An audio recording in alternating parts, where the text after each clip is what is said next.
The US funded and abetted terrorism in Bharat using temporary relation Pakistan, and in 2020 put their own puppets in place. Then why destabilize the state who acts as an asset by allegedly giving arms to Balochistan Liberation Army, Tehreek-e-Taliban, Pakistan, etc.? Well,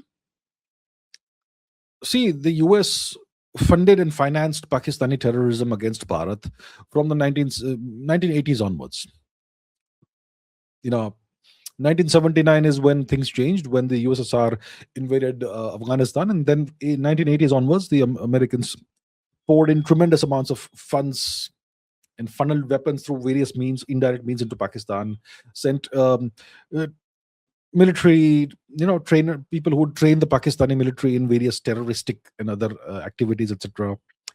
And that's how the terrorism started in Punjab, and then later it spilled over into Kashmir by design. So the US has done that, yeah. Now, nothing changed in 2020. From 2012 to 2022, Pakistan was a Chinese asset, a Chinese vassal, because the Americans had kind of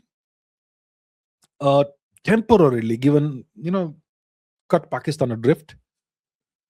But 2022 onwards, the US took control of Pakistan all over again after the ouster of Imran Khan. Now, obviously, the BLA exists, the Tehreek-e-Taliban Pakistan exists.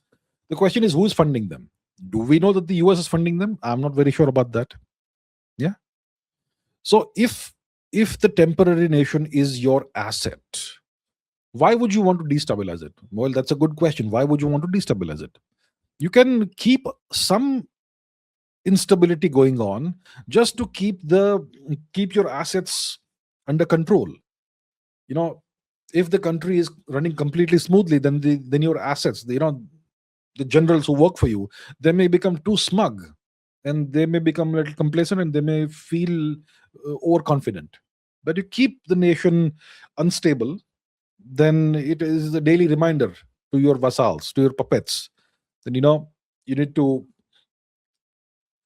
stay on your toes and don't take anything for granted. Don't take your masters for granted. That sort of thing. But I'm not sure who's funding the BLA, who's funding the Tehreek-e-Taliban Pakistan.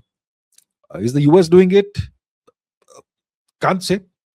Is somebody else doing it? Is China doing it? Why would the Chinese fund the BLA? The Chinese won't fund the BLA. TTP, I'm not sure about that. The Chinese are very careful about these things, especially with issues in Xinjiang itself. Who else could fund? Well, that's an open question.